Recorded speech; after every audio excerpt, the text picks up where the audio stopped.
pwedeng i-report sa Philippine Statistic Authority kon PSA ang mga establishmento nga dili dawaton isip valid ang national ID. Kini ang pahayag ni Esmael Ramos Jr., Chief Statistical Specialist sa Sarangani Province o General Santos City. Human makadawat og report nga aduna gihapoy pipila nga wala gadawat sa national ID tungod sa walay pirma. Titignan natin mas safe yung QR code kasi nandun na lahat yung laman ng mga impormasyon ng tao. Not as well as kung signature yan, pwede natin magayahin yan, no?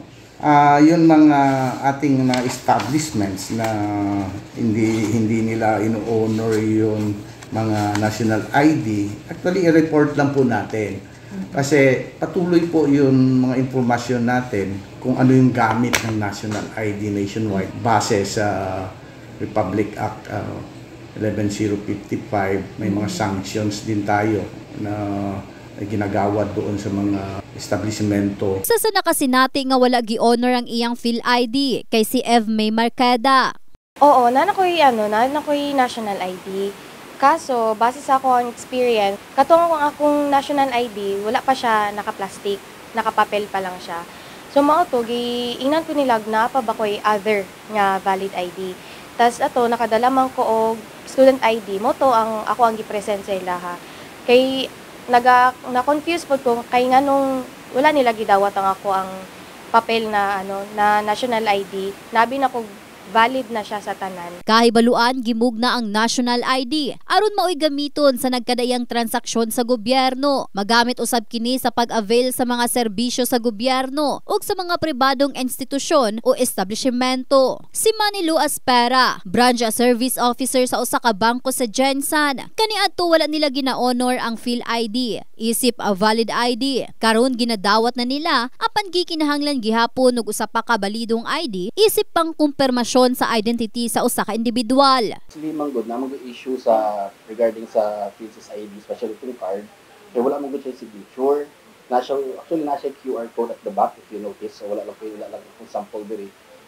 Upon presenting manggod na in any, like for example with us, scan lang na mo to siya, then dito na makita na tanan ang details sa person na nag-apply for any transactions involved.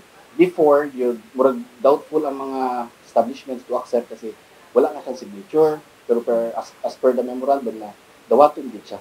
Regardless, even tong papel.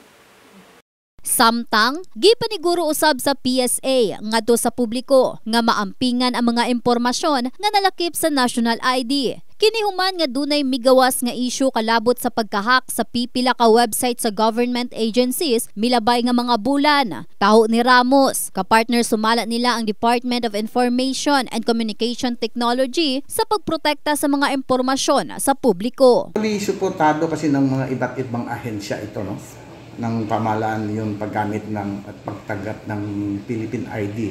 Kabilang dito yung ating mga ahensya ng gobyerno like si Bangko Sentral ng Pilipinas, si DSWD, si Land Transportation Office, si Department of Foreign Affairs, marami pang iba. Pakunti na lang yata, obserbahan natin na hindi tumatanggap. Kaagad-agad naman pinupuntahan ng PSA. In the heart of changing lives, kini si Russell Jean Mantile.